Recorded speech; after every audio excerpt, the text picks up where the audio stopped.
Hi, this is Rik Palieri, and welcome to another chapter in the Songwriter's Notebook. And we have a special guest, someone who's one of those people that is local, but not as local as you might think. Because a lot of times when people are living here in Vermont, they kind of consider that you're a local artist, but really a lot of the time we have to travel far and wide to be able to survive. And I didn't really meet Steve that much here, but over at the Big E. So we actually kind of got to know each other over in Massachusetts when we were over there. And I heard some of his music and I heard some of his stories.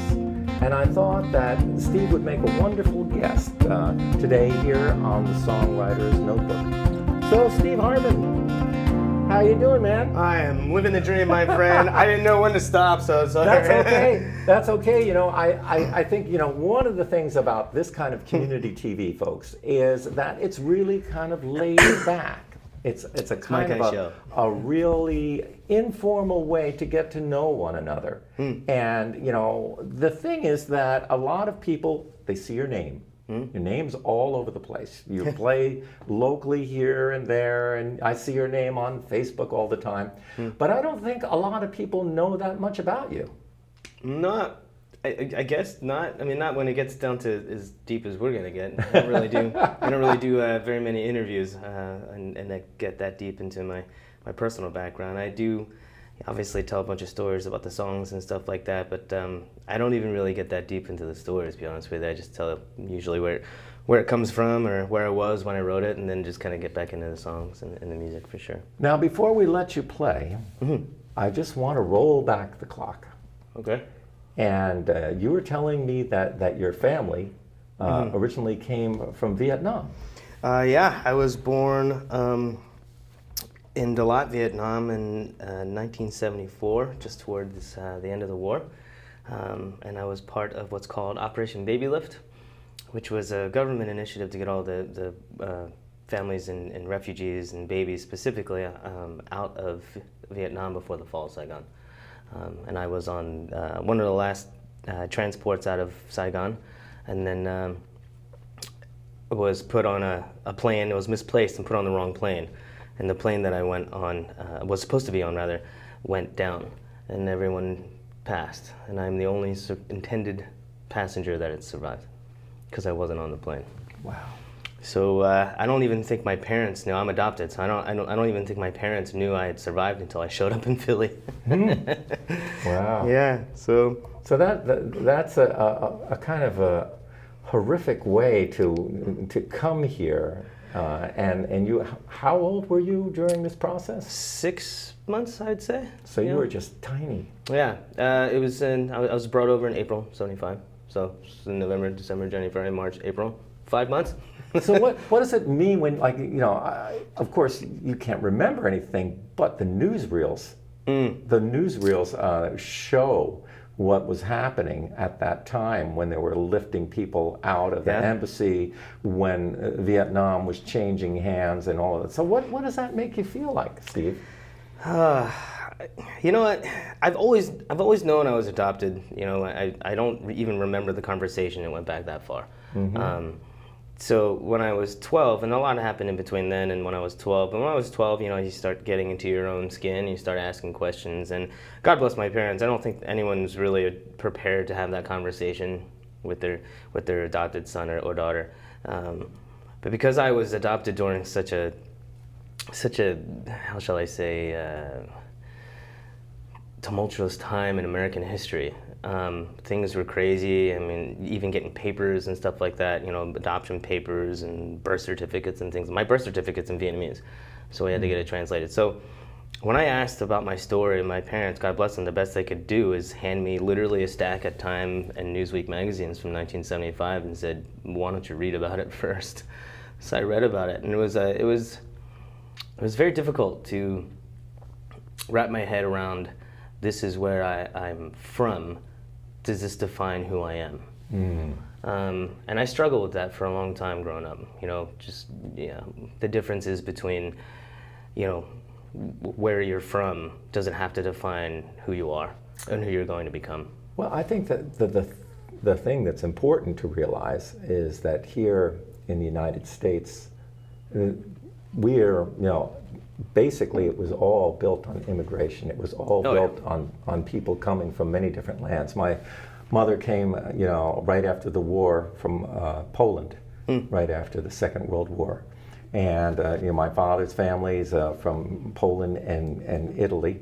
And most of us, and I think that this is an important thing, folks, when you're sitting back there, and especially when we're hearing all these things about, foreigners coming into the country or this or that this country was built on immigration. This country was built on what they used to call, a sort of a mix of different cultures. And that's what gives us the richness to who we are, because we're not just one, we're all. Right. And I think that's an important kind of thing. And when I was reading a little bit about your bio, you said that that your mom was the first person to teach you a little bit about the guitar.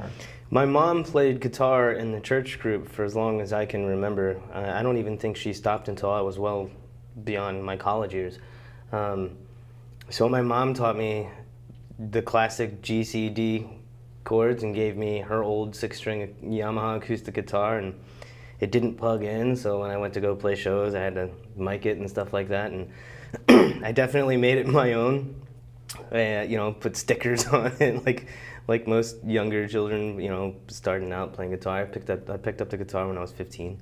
But yeah, my mom was the first person that taught me how to play guitar. And then, it was funny, folks, because, I was reading a little bit, and one of the things that Steve said, there was no bells and whistles. So he came in here. There is like pay no attention to the light show. There's a light show on the floor here. But I think that also defines, it's not just where you come from that defines who you are. It's what time frame you came from. Yeah. What were the influences that make you who you are? So for me, being a banjo player, it's a very different world, to look at a whole pile of pedals. But a lot of the younger banjo players, they're all plugged in and they're all doing that kind of thing. Right. I just, for me, it would be like wearing a shoe that just doesn't fit. You should try it. It's fun. I mean, that's part of the part of growing as a person, let alone a musician. But is getting out of your comfort zone, my friend. You want to try it? I can give you the cord. I've tried it. I've tried it. I mean, I on my guitar I do plug in, but I think what I'd like to do, Steve, is have you demonstrate one of the songs. And then we can talk a little bit about how you're using some of these tools. Sure. So some of the guitarists who are watching today might get a little bit of inspiration. Sure. Well, I'm going to quick tune because I care. I love this guitar. This was a gift, actually, from a bunch of my friends. When I moved from Philadelphia to go to Berklee College of Music in '99, some friends of mine bought me a guitar, and it was this one. And there was a note tied around it, and they said basically go change the world. So I took it and moved 6 hours away and said you can't take it back. But the definition of family for me growing up has always been evolving and changing. But one thing that has always been very constant in that definition is I have some of the best friends you could possibly think of. My friends bought me this guitar. My best friend built this giant satellite rearranging pedal board.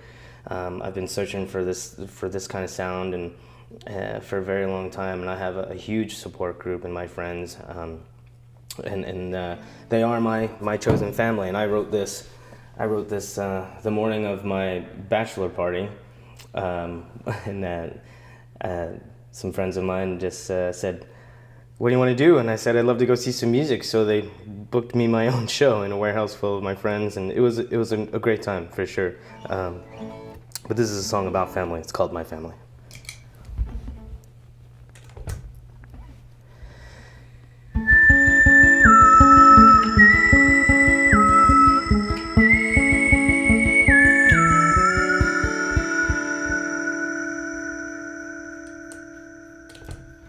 I lit up a cigarette and fumbled for my pen and dared to pretend I know how to tell you all you've done for me. Took a sip of my tea as you wait for me to finish my next masterpiece. Well, this is just my way of saying so humbly, so desperately, I love you. For the home that you opened, the kind words you've spoken, and the miles you've broken. Never let me give up, even when I've had too much. You still come see me play so desperately. I love you. You're my family.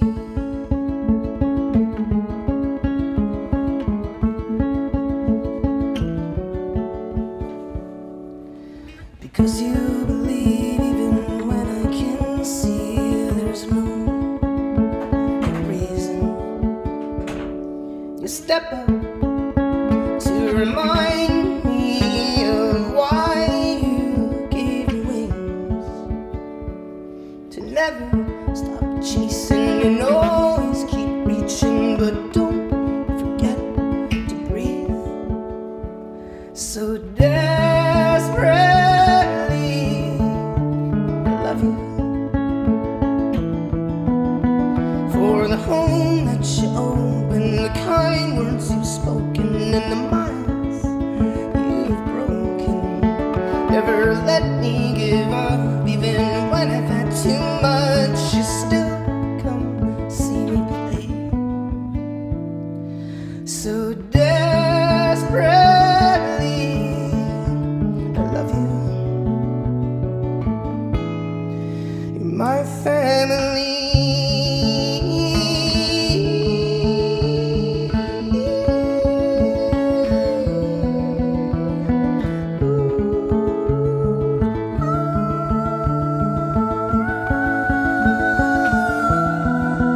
For the home that you opened, the kind words you've spoken, and the miles you've broken.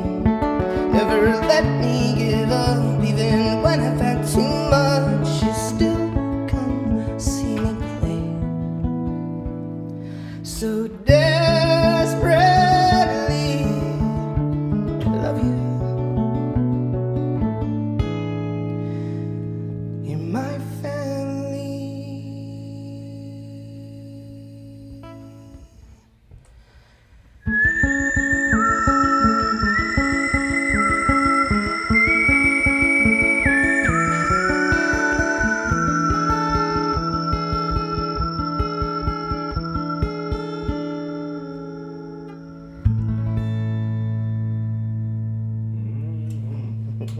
Well, that's a beautiful piece. Well, thank you so much. When did you decide that you were not just going to play music, but you were going to be a songwriter? Oh boy. Well, geez, I've been playing music for a long time. I took organ lessons when I was 5. I took piano lessons when I was 6, and then I stopped, and then picked up piano again when I was 12. And I think when I was 12, starting playing piano, I think that was when I really decided to. I just needed something that was mine, that wasn't that I chose to define me. It also helped to kind of balance out what I consider to be somewhat insane in the world. So it was my counterweight to the insanity of the world. It helped me make sense of things. It's purely selfish for sure. It just helped me just kind of balance things and for myself. And wrote my first song when I was 12, and been hitting it ever since. Well, I think that I wouldn't say that's anything that's selfish at all. I think that music goes both ways. We use it, and it uses us, and it uses us to make people happy, to let people forget some of their problems. And we use it for those times when we really need something that we can't get from anything else. And I think that one of the things that people are really maybe misguided about this music world is because of the fluff of the music business. They think that that's why we're doing this. I mean, we're not doing it for that. We're doing it for some kind of emotional release that we need. And we would do it, and we do it for benefits and other things, not because we want money. It's because this is who we are. And to me, it seems like this is one of the themes that's kind of running through this program, is, you know, defining who you are by the things that you do, the things that you write, the things that you say, the things that you mean. And I think that, you know, you're beginning to see, you know, I'm listening to your words of this family song and hearing about your story and how important that was for you. I'm going to tell you a little story with my mentor, Pete Seeger. And Pete, he had friends all over the world. Sure. All over the world. Sure. And one of the things that I learned after he passed away, I was talking with his family, and they said, you know, Pete came from a broken home. You know, his parents were divorced early, and he was in boarding schools, and he didn't have family. So he decided to make the world his family. And I think that's the kind of thing that I'm hearing from you, is like the family that you have, you're including everyone. Sure. You know, you're thinking about your family ancestral roots, you're thinking about the family that raised you, and you're thinking about the family that nourished you. Yeah. You know? And you can feel that. I'm feeling it anyway. And so we want to go back and talk a little bit about, you know, you studied over in Berkeley. I did. And that must have had a big impact on your life. Best 3 semesters of my life. When I was in I went late. I didn't go to college till I was 24. I went to the restaurant school of Philadelphia right out of high school. I graduated with a culinary degree and was a chef for a long time, and even beyond my Berkeley years. But when I what pushed me was that I finally I wanted to do it, but just to say that I can, not to say that I did, but I wanted to believe that I could. And when I got accepted was a big day for me. I remember my old piano teacher. Now this is 8 years after I had stopped taking piano lessons. So I stopped taking lessons when I was 16. My teacher literally said to me, "There's not really much else I can teach you. It's really just practice from here on out and stuff." And she recommended I go to a different teacher that would take me to the next level, and I just never did. But when I went to Berkeley, it opened my eyes to so much music. I mean, there's so many great musicians that go to Berkeley, and there was 16-year-old kids that are taking classes there that are genius musicians, and there was a couple of people I met that were in their 40s and 50s going back and doing it. And what I found really interesting was that no one cared about, you know, the who you are, where you're from, or whatever. Everyone just wanted to play. And I had a 6-piece band that I built from all Berkeley students, and we were together for, you know, 4-ish, 6-ish plus years or whatever. And we rehearsed all of, I think, 4, maybe 6 times in the 4 to 6 years we were together. Well, I'm going to tell you, Steve, we're going to get some more music in, because the time we're having a good time. Yeah. We've got to hear some of your music. Sure. So let's hear it. Yeah. So let's make sure I'm in tune again. I love this guitar, but it's been used and loved well over the years, and sometimes the intonation is a little bit off. So I'm going to tune just to make sure everything's close enough for rock and roll. Okay. So this is a song called Waking Up the Echoes that I wrote when I was at Berkeley. I woke up one morning complaining about how tired I was, and then the very next minute I was very mad at myself for complaining about how tired I was, because look at what I get to do for a living. I get to play music for a living. So this is for every 10-year-old person in yourselves that when you're thinking to yourself, I'm so tired, and you find yourself complaining about your life, and you get to do what you love, especially with us musicians. This is the 10-year-old person in yourself that says to look around and be grateful. This is a song called Waking Up the Echoes.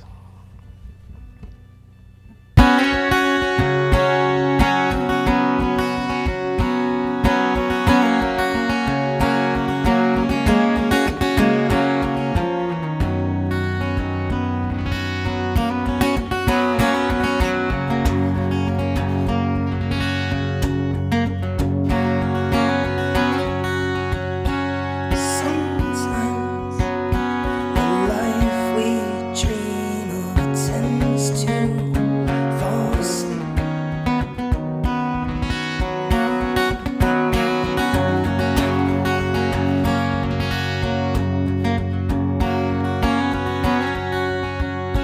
And sometimes in the faces we meet, you can hear them cry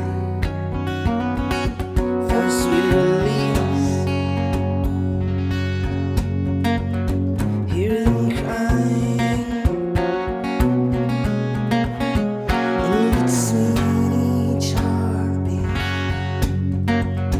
Feel them bleeding from the silence of their slumber, from the echoes of their thunder, or the calling out to you, dripping from your eyes, echoes from the inside.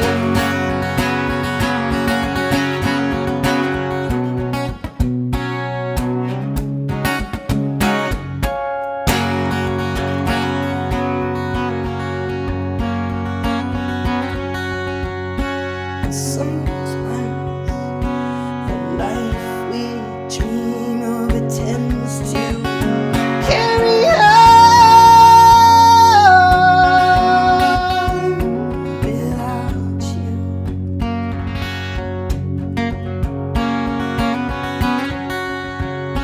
And sometimes all you dreamed you'd be falls like rain all around you. Feel it falling in between each heartbeat. Feel it bleeding from the silence of their slumber, from the echoes of their thunder, or reflections of why won't you? Why couldn't you? Oh, come on now, I'm waiting for you. Spread your wings and start waking up the echoes, waking up the echoes, yeah.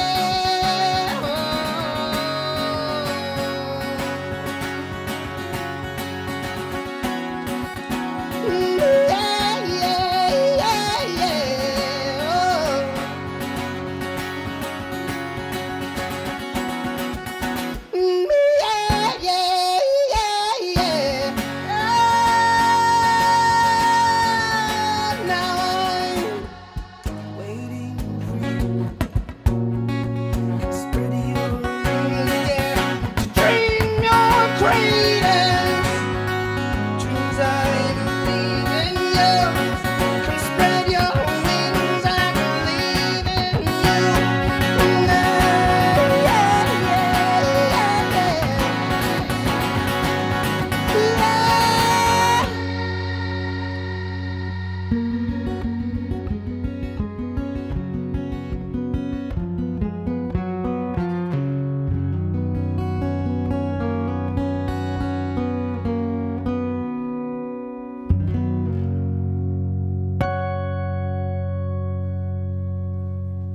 a little bit of a primal scream there. A little bit. I was angry at myself when I wrote the song. I don't know what to tell you. You could feel it, man. It was like, the whole room was like, whoa, whoa. I was pretty mad at myself, for sure. Well, no. Hey, but that's what we're talking about, Yeah. right? Yeah. That's where the anger should be. Mm-hmm. That's where the people, that's the thing, is if people had a guitar instead of a gun, this world would be a better place. Yeah. Because they could get out their frustrations, their anger, without, hurting anyone. Yeah. And that's what like I said, I mean, we use this music for all kinds of things when we're sad and when we're feeling hurt. It's a self-therapeutic way to be able to constructively heal in some way, shape, or form. Because I think healing in any way, shape, or form is a matter of getting through the process. And I think what stops us a lot of times is not knowing how to get through that process or even know where that process begins. So for me, writing is where it begins. It's tough. Very honestly, I've been having a hard time lately writing down lyrics because there are things that I just haven't gotten through yet. And writing for me is being able to get through that tunnel and see that light at the end of the tunnel. When I try to write and I'm in the tunnel and everything is so dark, it's very hard to write. And I'm in that place too. I mean, I guess people call it writer's block, but for me, it's more of an emotional thing to get through it. Well, folks at home, I think that you've been sitting here and you've been watching Steve and listening to his story, listening to his music, and you want to find out more about him, and he has a website, and what's the name of that website? It's stevehartmannmusic.com. Hartmann spelled with 2 N's, Hartmann. You can go to stevehartmannmusic.com and find out so much more. Everything you can find out, where he's playing around town. I mean, because he does play around town, and I'm hoping that this program will get a lot of people who don't really know much about you to say, hey man, I'm going to go down and see him. See him live, because that's what this program, Steve, is all about. Is we've been doing this since 1999, trying to get people at home to have a kind of a real experience with the artist, not just the music, but hearing the stories, hearing what it's all about. So we only have time. We're almost out of time, if you can believe it, Steve. Wow. What was that song that you wanted to do? Let's do one together. See if we can do it. Now, folks, this is out of my spectrum of. See, getting out of your comfort zone, Rik. I like it, man. I'm with you, buddy. But I think that's what it's all about. Is we musicians. Pete used to say, "We musicians can teach the politicians that not everyone has to sing the melody." That is a great way to look at things, for sure. Go ahead. Absolutely. All right, let's hit it.